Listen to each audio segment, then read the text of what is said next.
Jorge Cardona, miembro del Comité de los Derechos del Niño de la ONU, tiene claro cuál fue el testimonio que más lo impresionó de la situación de los menores bajo el cuidado del Estado de Chile, el de un exresidente de un centro de menores que le contó que se embadurnaba en sus propias heces para que los otros menores no lo violaran por las noches. El abogado español vino en enero a Chile a visitar 4 centros que se consideran bajo la tutela del Estado: los Centros de Reparación Especializada de Administración Directa, CREAD de Playa Ancha y Galvarino en Santiago, y los Centros de Organismos Colaboradores, OCAS, Aldea Cardenal Silva Enríquez en Punta Tralca y Pequeño Cotolengo en Santiago. En el país, además, se reunió con trabajadores, autoridades y exinternos de los centros. Finalmente esta semana se conoció el duro informe del Comité de Derechos del Niño. El martes desde el Sename llamaron a Radio Bio Bio en Valparaíso para quejarse por el titular de la nota publicada ese día, tras nuevo informe de la ONU, la promesa incumplida del Estado de cerrar CREAD Playa Ancha. En la ocasión, aseguraron que no era una promesa incumplida porque nunca se había comprometido una fecha. Por ello Bio Bio Chile se contactó con la ONU y con el abogado con residencia en Valencia, quien en esta entrevista exclusiva confirmó que el Estado incumplió su promesa de cerrar el CREAD de Playa Ancha en abril.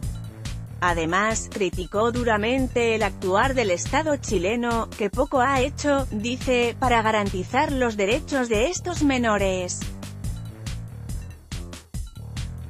En el informe mencionan, entre otros datos, que el 48,4% de los niños, niñas y adolescentes NNA, bajo la tutela del Estado han sufrido violencia física o psicológica.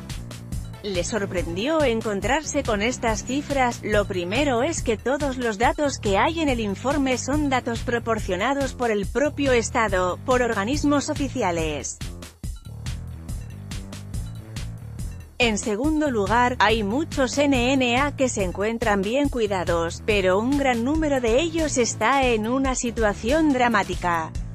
Y sobre todo la estructura del sistema no favorece el respeto de los niños, niñas y adolescentes. Por eso el informe habla de la responsabilidad del Estado. Las violaciones no solo son graves, sino que son sistemáticas. Es algo que se produce con generalidad y que se produce no por casualidad, sino que porque el propio sistema favorece que así se produzca. ¿Cuál fue su reflexión respecto a estos hechos? Lo principal es que esta situación era conocida desde hace tiempo por el Estado, a través de distintos informes de sus propios órganos, y que no ha hecho nada para cambiarla o lo que ha hecho es muy poco.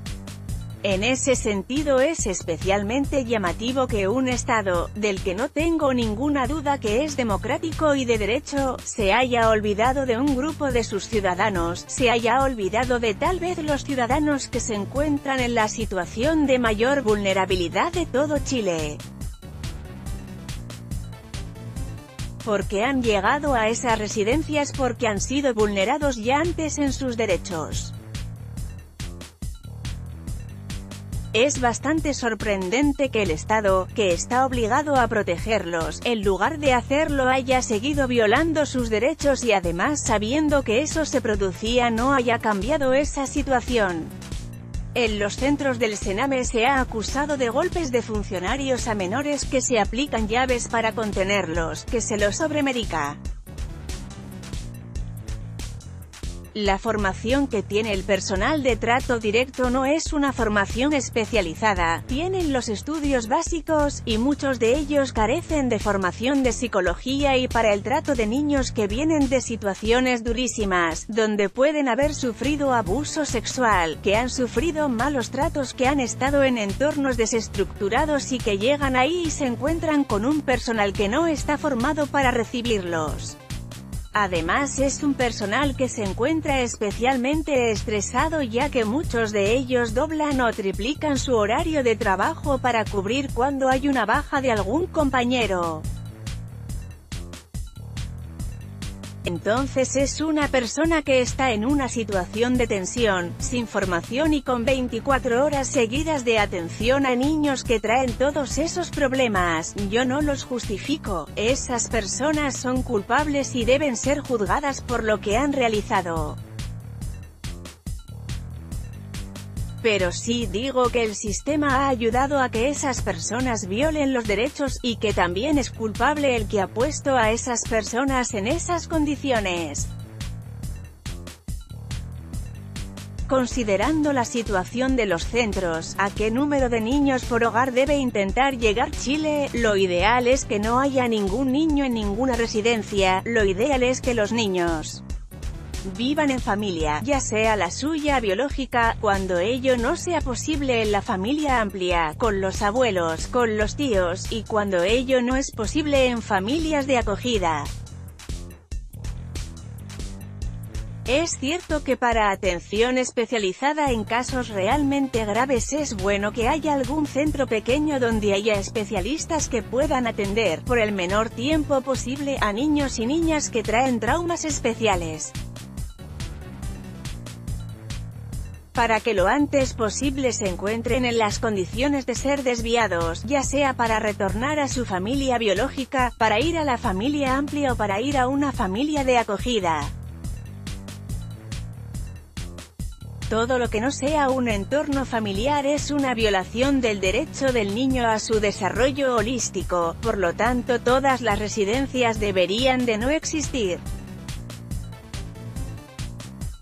Después de haber conocido los casos, ¿qué es lo que más hay? ¿Torturas o maltratos? Es que la tortura es algo muy concreto jurídicamente hablando, y se conocen casos de torturas.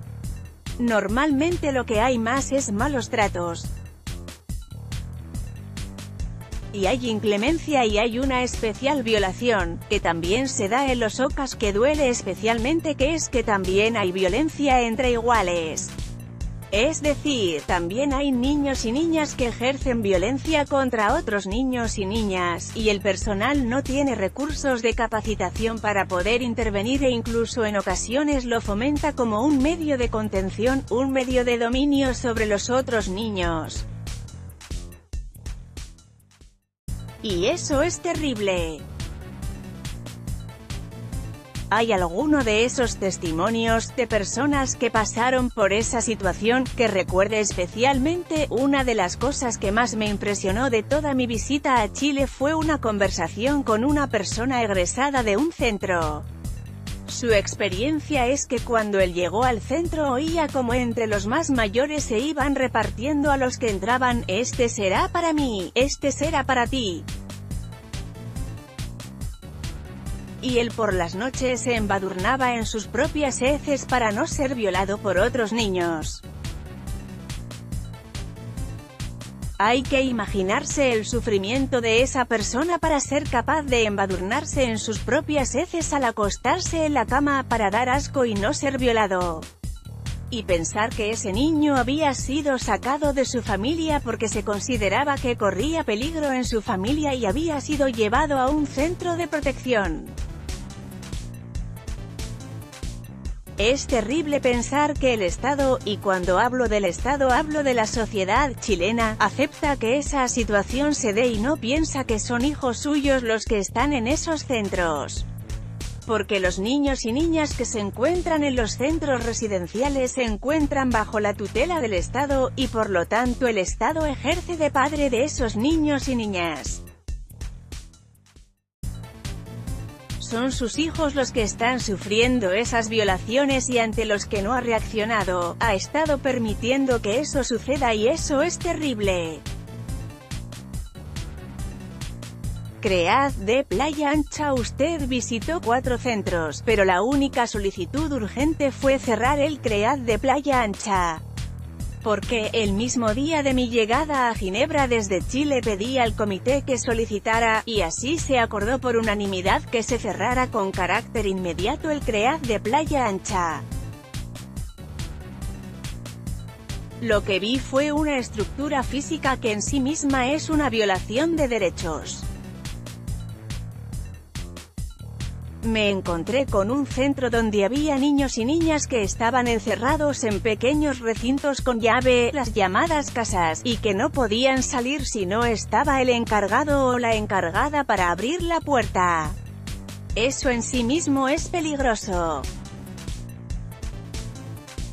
Las condiciones materiales, los cristales estaban rotos, las duchas estaban arrancadas en varios de los locales, el andar entre esos hogares de un lado a otro, era peligroso también, porque había unas especies de zanjas en las que si te caías te podías hacer mucho daño.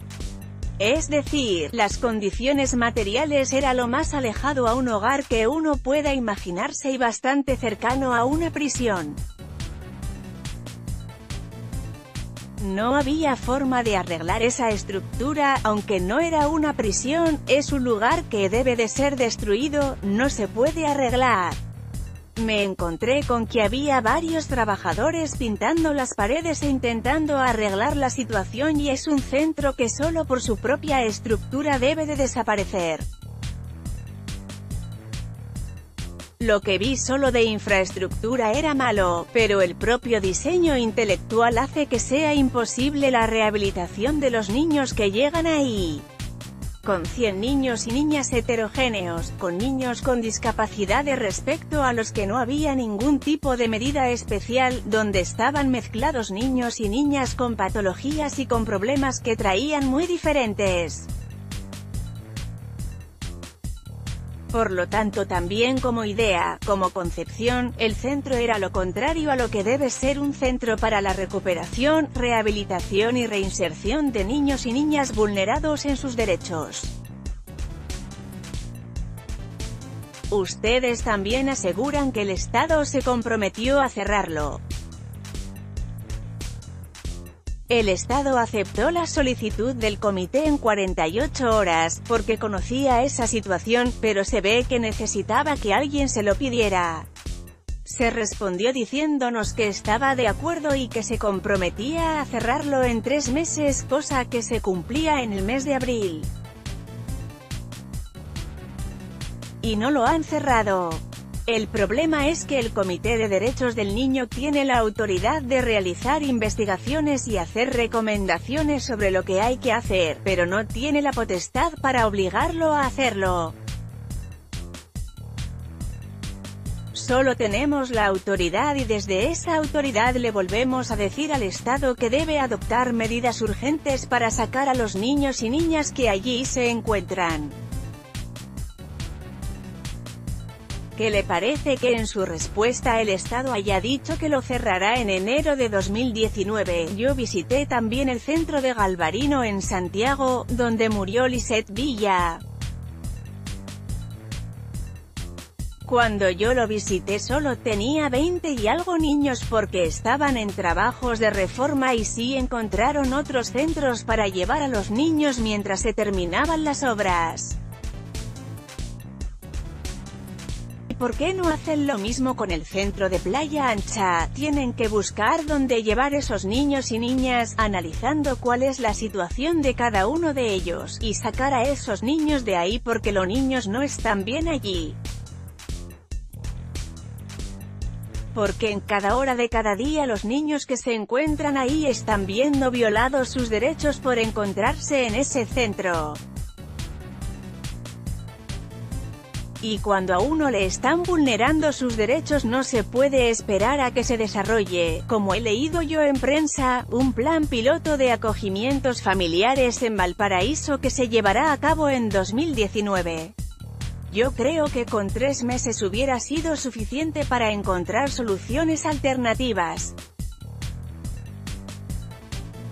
Al comité le pareció razonable, pero no le parece que se esté hablando de un año desde que se comprometieron a cerrarlo. Según trascendidos, el presidente Piñera se va a comprometer el domingo a cerrar el CREAT de Playa Ancha en cuestión de días. Me alegraré. Ahora, lo importante también es que no se cierre en falso, es decir, que los niños y niñas que se encuentran en el centro de Playa Ancha tengan soluciones alternativas que sean respetuosas de sus derechos. que no se les envíe a centros que no cumplan con los requisitos o se les devuelva a sus familias si sus familias no se encuentran en condiciones de poderlos volver a acoger. Hace algunos meses se conoció un caso en que un compañero violó a otro y en que fue el mismo Estado el que los devolvió a ambos al CREAD de Playa Ancha. Eso es una aberración. Cualquiera que tenga el más mínimo sentido común sabe que eso es una aberración. Después de todo el análisis de qué forma cree que se debe proseguir para cambiar la situación de los centros, es importante comprender que no todos los NNA que han estado en el sistema durante los últimos 40 años han sido violados en sus derechos. Muchos de ellos son niños y niñas, y ahora adultos que han tenido un buen trato, y que hay centros en que los profesionales son excelentes. Lo que ocurre que depende de la voluntad de esas personas el hacerlo bien, y muchas veces luchando contra el propio sistema. De ahí la importancia de que lo que hay que cambiar es la estructura, hay que cambiar todo el sistema de protección. No se puede achacar solo a las personas que han violado los derechos los hechos dramáticos vividos durante todos estos años. Hay que darse cuenta de que hay que cambiar toda la estructura y, en segundo lugar, los NNA que durante todos estos años han sido vulnerados sus derechos tienen derecho a ser reparados porque el Estado ha violado sus derechos y tienen derecho a reparación y deben ser reparados. Así lo dice el informe del comité. Se habla en el informe que se debe reparar a quienes han sido vulnerados en sus derechos bajo el cuidado del Estado. ¿De qué forma se debería hacer? Hablaba en primer lugar de poder contar lo que has vivido. Por otro lado, tener una reparación psicológica, moral y de educación, porque muchos de ellos no han tenido siquiera educación, porque no les daban clases dentro de la residencia, porque no podían ir al colegio ordinario. Pero también hay que plantearse en muchos casos una reparación económica. Si hay un responsable, ese responsable, que no es la persona que lo atendió, sino quien creó el sistema que lo atendió, debe de pagar por lo que ha hecho.